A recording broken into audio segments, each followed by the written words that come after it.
What does a game plan look like for the Miami Dolphins to secure a win in Week 6? We are exploring that here today on this episode of Locked On Dolphins.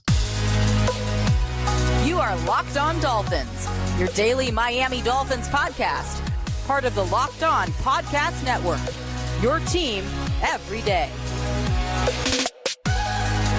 All right, Miami, welcome to another episode of Locked On Dolphins. It's your team every day here on the Locked On Network. I'm your host, Kyle Krabs, a lifelong Miami Dolphins fan, host of Locked On Dolphins, co-host of Locked On NFL Scouting. Find our shows on YouTube or wherever you listen to your favorite podcast. Tip of the cap to our everydayers, because it is your team every day here on the Locked On Network. We don't just say it, we live it. Today's show is brought to you by Prize Picks, the easiest and most exciting way to play daily fantasy sports. Go to prizepicks.com/LockedOnNFL and use code LockedOnNFL in all lowercase for a first deposit match of up to $100. Today's show, we ground the tape on the last couple of games for the Carolina Panthers. We've looked at this team in depth. We have kind of explored what they have at their disposal, things they do well, things they don't do well, athletic challenges, athletes that are game-changing type of players. And objective is to just kind of line it all out and talk about what a formulated game plan for Miami to accommodate for those things should look like. And we're going to start over on the offensive side of the ball. So we're going to be talking about the Carolina Panthers defense first. So some of the notes that I have here, they have athletic, rangy linebackers and safeties between Frankie Louvu and Jeremy Chin and Von Bell. There are a couple of players on this Carolina defensive back seven up the middle that do have the ability to run. Whether that is triggering forward, whether that is playing and pushing to the flat or hook curl, or from a Von Bell perspective, range on the back end is a deeper safety. There are a couple players that can reasonably space the field. But what I thought was interesting is I saw quite a bit in the games that I watched of country zone, be that quarters or cover three. And what is country zone? Well, there's zone match, and then there's country zone. Country zone means we're covering landmarks. We are not compressing and squeezing to receivers.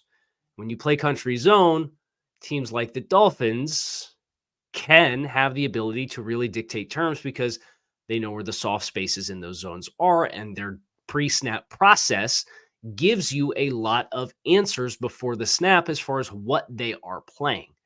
So I think that's something for Miami. You're always expecting motion to be the case, but if the Panthers are going to try to zone you in the way that they have the last couple of weeks, and they're going to zone landmarks and not squeeze and compress receivers while playing zone, that opens the door for Miami, I think, to have a very successful day, in spite of the fact that they do have some athletic and rangy players in the middle of the back seven.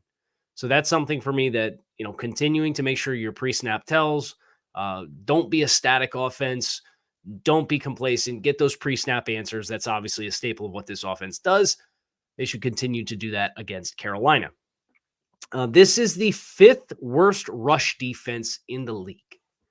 And that, when you consider where Miami is at from a running the ball perspective, even without Devon Achane. We'll see if Jeff Wilson gets activated off injured reserve. We have Savon Ahmed practicing this week. We have Raheem Mostert. Chris Brooks just kind of lingering along, but the Dolphins averaging 6.9 yards per carry. 6.9 yards per carry this season. And the Panthers are allowing 4.9 yards per carry. And they've allowed 9 rushing touchdowns thus far this season. That's an area that my eyes get big, and I get really excited about what that's going to look like. But how do you get there? And what really surprised me when I did the research on the Panthers and the tape of the last couple of weeks is Derek Brown, who's a former top 10 pick. Some of these Williams, one of the other Shy Tuttle, their interior defensive linemen. And Derek Brown didn't practice on Thursday along with Brian Burns. We'll see what his status is for the game. But even with Derek Brown in there, I was surprised to see how much vertical movement teams were able to get in the run game running between the tackles. And I was surprised to see how often the pad level of Derek Brown and Williams and Tuttle was up above the pad level of the blockers on the other side of the ball. So you have athletic and rangy safeties and linebackers, but you have guys up on the front who I don't think are anchoring to the degree in which maybe my expectation was based on their reputation. And you have a porous run defense. Get downhill on these guys. I'm looking for running between the tackles, whether that's inside zone, whether that's split flow zone, whether that's gap concepts that be power and lead or counter, whatever it may be, that wind back toss where we toss, but we're automatically looking to cut back against the grain and facilitate a little bit of second level flow and then, displace them with the toss action, but we're still able to get vertical movement in the run game on the down linemen, but you've moved the linebackers with the ball action. Those are things for me that I'm looking for in the running game to hope that the Dolphins can have success. Just another administrative note. Carolina cannot afford to play bend, don't break defense. They are 5th worst in the NFL in red zone touchdown conversions. They have allowed 19 trips into the red zone thus far this season and 13 touchdowns. And Miami's very potent in that capacity. So this can't be bend, don't break. The last couple of teams you've heard talk about, it was talked about with New England. It was talked about with Buffalo. Oh, bend, don't break. Allow them to move the ball a little bit. But when things get compressed in, we're going to tighten up and force you to kick field goals. Carolina can't afford to play that kind of game. So get trips in the red zone, move the ball healthily, and you should be able to finish those opportunities. Another administrative note for Carolina, they are the 4th worst missed tackle rate in the NFL as far as number of missed tackles thus far this season. So you have country zone, throw into spots, run after catch opportunities. You have vertical run game opportunity that's really going to stress those linebackers step downhill. So I do think the middle of the field, getting more targets back into that area for Miami is something that you may see. This has the makings of one of those matchups for me. That they can really get after the sweet spot of where this offense really likes to attack between the hashes. Sometimes some teams have taken that away with some success and forced you to throw elsewhere. And Miami has better answers this year doing it. But I do think based on the lack of sturdiness in the run game and the recipe for missed tackles, I think that you will see the Dolphins probe that area and look for big chunk gains in that regard. Their best game record is number 0, which is Brian Burns. Did not practice on Thursday. Very, very, very physically talented player. Was a former first-round pick by the Panthers a few years back. But the other personnel tells that I think are interesting is 97, which is Yetur Gross-Matos. Number 21, which is Jeremy Chin. Yetur Gross-Matos, he can line up outside. He can line up inside.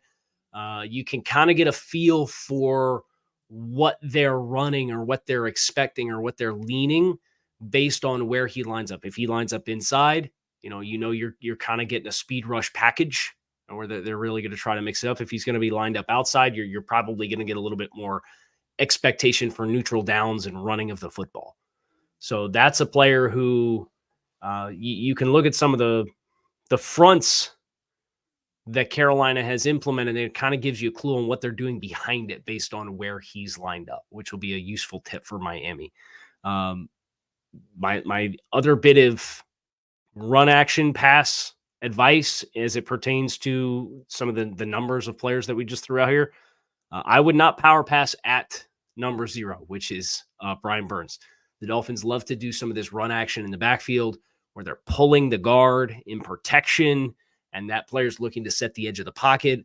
Don't pull a guard and ask him to pick up Brian Burns in space. If you have it called to that side, let's flip the play. Let's have a kill at the line of scrimmage. Let's just run the ball, whatever. But if you leave Brian Burns unblocked and ask a guard to pull in run action and get out there and square him up in space, that's a recipe for a negative play offensively. So don't do it, or at least try not to do it. Take yourself out of that position. Those are some of the thoughts that I have as far as offensively against Carolina, the observations that I had in working through the tape and just kind of writing down my notes. We are going to go over to the defensive side of the ball next here on this episode of Locked On Dolphins. So stick with us. Everyone should feel empowered to take care of themselves and their loved ones during the unexpected, and that's why Jace Medical offers the Jace Case. The Jace Case provides 5 life-saving antibiotics for emergency use and gives you peace of mind so that you're not just hoping you have access to medication in an emergency. Jace Medical makes sure you have the medication in hand. Jace Medical is simple. They handle everything from the online evaluation to licensed pharmacy medication delivery and ongoing consultation and care. Do not get caught unprepared. Get $20 off these life-saving antibiotics from Jace Medical by using code LOCKEDON at checkout at jacemedical.com. That's JASE medical.com.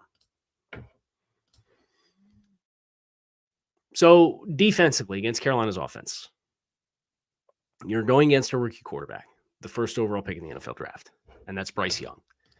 And we talked about this yesterday with Julian Council of Locked On Panthers and the parallels between what Tua Tagovailoa experienced his rookie season in the NFL and what Bryce Young is currently experiencing during his first year as the quarterback of the Carolina Panthers. Bryce is coming off a game in which he threw 3 touchdown passes, had 2 interceptions, and was sacked the least amount of times of any game of his NFL career. That's good.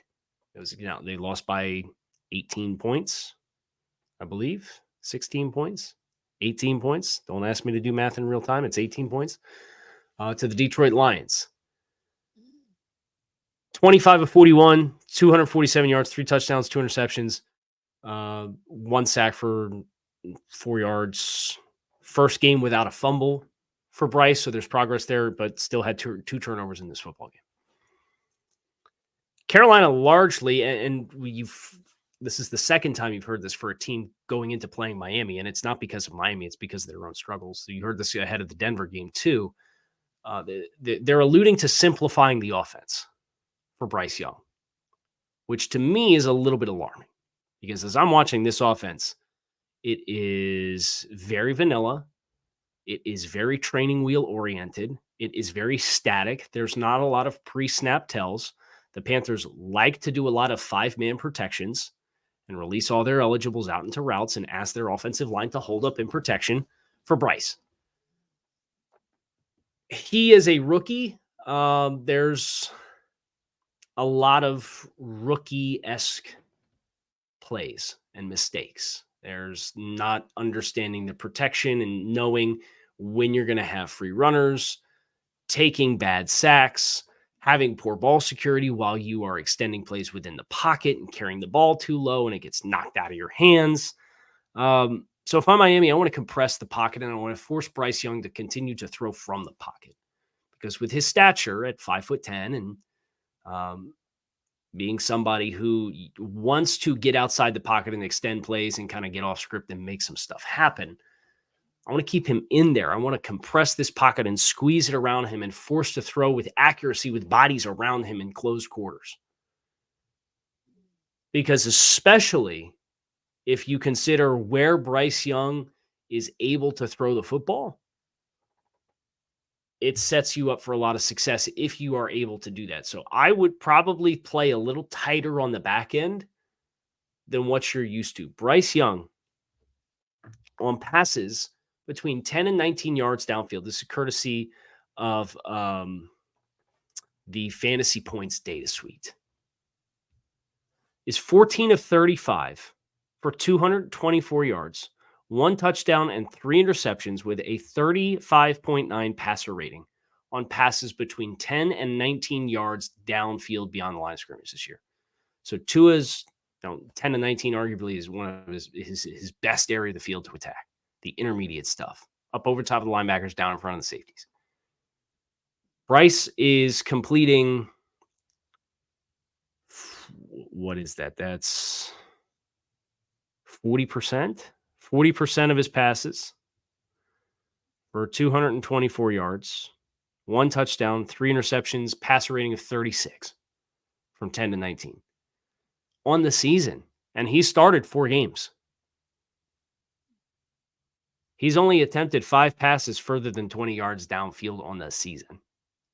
And he's completed 2 of them for 50 yards. So across 4 games, he's completed 16 total passes further than 10 yards down the field. He's completed 92 passes this season on 144 attempts. It should paint quite the picture. And it's a lot of quick RPO, perimeter screen, trying to get the ball out in space, but they don't have athletes. My notes on these wide receivers, they're slow burn wide receivers that don't have a lot of twitch. So they struggle with separation. Adam Thielen's kind of the featured guy at this stage in his career, but he's not somebody with the explosiveness that's really going to test you in coverage. You tackle well, you're going to have a day against this football team because they try to just mitigate. And that's where, for me, when I hear they want to simplify an offense that is already throwing screen passes, perimeter screens, tunnel screens, running back screens, literally just trying to mitigate what they have up front. And then they'll mix in some drift eights and glance routes and wrap ins, and he'll throw something over the middle of the field. That's really it. That's really the extent of where they're finding any level of consistency and productivity in the passing game. So if I'm Miami, I want to force you to beat me outside the numbers and 15 plus yards downfield. I would be a little bit more aggressive with the coverage shell here and not be content to just get dinked and dunked down the field.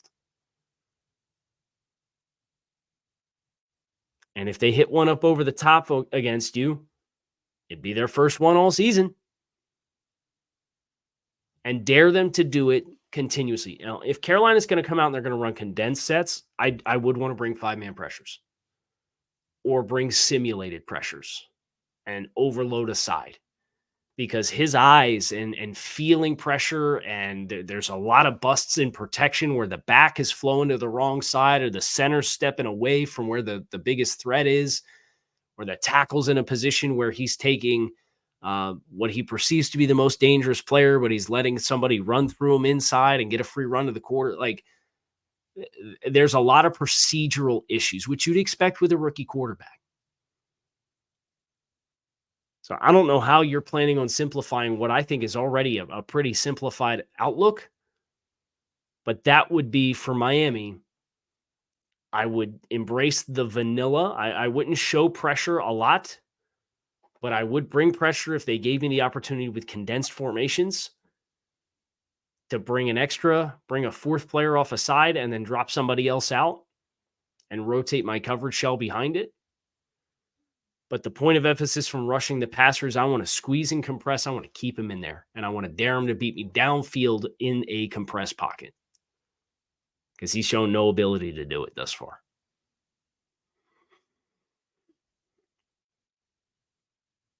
That's all I have for the defensive notes against Carolina. We are going to zoom out, look at the big picture for what this week is going to bring for the NFL and the opportunities that await the Dolphins as a result. That is coming up next here on this episode of Locked On Dolphins. So keep it locked in right here. Prize Picks is the largest independently owned daily fantasy sports platform in North America. They're the easiest and most exciting way to play daily fantasy sports because it is you against the numbers, not you against thousands of other players and pros and sharks. You pick more or less on 2 to 6 player stat projections and watch the winnings roll in. You can make your selections with just a few taps on your phone in 60 seconds or less. You hit those 6 player stat projections or more or less, and you can get that 25 times your money on this game. So it's a lot of fun.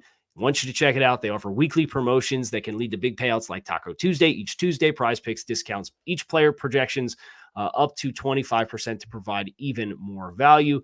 Go to prizepicks.com/LockedOnNFL and use code LockedOnNFL for first deposit match of up to $100. That is prizepicks.com/LockedOnNFL and use code LockedOnNFL for first deposit match of up to $100. So the Dolphins, from a big picture standpoint, they're coming into this week, or I guess I should say this weekend, because the Chiefs won last night against the Broncos. Imagine only scoring 19 points against the Denver Broncos. I'm kidding, or am I? I don't know. The Chiefs won. They're 5-1. The Chiefs are the only other one-loss team in the conference. So Miami has an opportunity to match pace with Kansas City. If they were to do that, then Miami would obviously be sitting at 5-1 with the matchup against the Chiefs looming later this month. No, beginning of next month, beginning of November. So AFC conference matchups, there's a lot of intra-conference matchups this week. You only have 4 games that are AFC exclusive. You had one of them on Thursday with Denver and Kansas City. It would have behooved us for Denver to win. Oh, well. You have a London game between Baltimore and Tennessee at 9 o'clock on Sunday morning, 9:30, I suppose. I'm inclined to say we should be rooting for Baltimore or to lose this game. Tennessee, you're going to play both teams, so you're going to have a head-to-head matchup either way. But if Miami and the big picture aspirations of what they want this season to be, I'd be more leery about Baltimore from a seeding perspective when you're looking at the postseason. So you would want Baltimore, who is currently sitting at 3-2, to drop that game to Tennessee. You have 2 3-2 teams playing each other in the AFC North or in the AFC South between Indianapolis and Jacksonville. I have a hard time feeling that one breaking anyway that has a lot of meaning for the Dolphins. So you say the home team is Jacksonville. We expect Jacksonville to win that division. But either way, you're going to have a 4-2 team in first place in the AFC South as a result of that head-to-head matchup. And then the last AFC exclusive game is the New England Patriots against the Las Vegas Raiders. Now, the Raiders are 1-3, and the Patriots are 1-4. Are the Raiders really 1-3? That doesn't feel right. They had their bye already? No, so they're also 1. They're 2-3. They lost to the Packers. I won't throw shade on the website that I was looking at. Can't imagine that the Raiders are going to push long-term for a playoff spot with the schedule being what it is and the degree of difficulty of playing in the AFC West. I selfishly would love to see the Patriots in the mud a little bit further. You just don't want to see them land the first overall pick with the quarterbacks that are eligible this year. So I'll be rooting for the Raiders, at least at this stage of the game.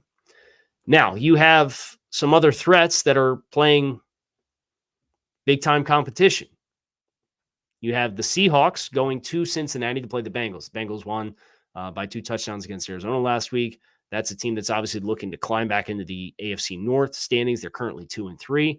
You should be rooting for the NFC team in effectively all of these matchups, in my mind. You have the Cleveland Browns hosting the San Francisco 49ers. If you wanted to root for the Browns just for the 49ers to lose a game, it's one of the 2 undefeateds left this season. I'm cool with it. I get it. But from just a seeding perspective, I think it's pretty likely that Cleveland would drop this game, and that would hurt them. They would drop to 2-3 on the season. They did have their bye last week. Texans, Saints, pretty inconsequential game. The Eagles visiting the New York Jets. I think we all know what we are rooting for to happen there. You would hate for Philadelphia to lose that game too with the big matchup next week. You would hate to get a team that is smarting off of a loss and super motivated to come play their best football as compared to having to battle the content level and nature of being 6-0. The Buffalo Bills are hosting the New York Giants. Don't like the Giants' chances there, but hey, you never know. Brian Daboll Bowl. And then the Chargers are hosting the Dallas Cowboys. And Miami obviously already has a head-to-head there, but if you are being sensitive to all potential playoff avenues, the Chargers are a team that has bounced back to 2-2. You would be hoping that they would fall as well. So that's kind of the week for Miami. A lot of teams that have tough assignments in the AFC. This is another opportunity for Miami to kind of create some more distance. You're getting into separation season. You're midway through October, November, and then it's about finishing strong late in the year, making sure you're playing your best football. But now is the time to start to separate, and Miami has an opportunity to do that if they're able to run the record to 5-1.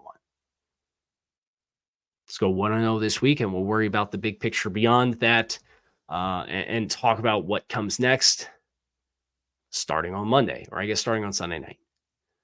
But the Dolphins with a prime chance to move to 5-1 going against the Carolina Panthers. That is next for them. And Hope you guys enjoy. I will be back after the game to talk about what happens on Hard Rock Stadium with the Dolphins facing the Panthers in Week 6, looking to move to 5-1. Hope to see you then. Fins up. Enjoy your weekend. I'll talk to you all again soon.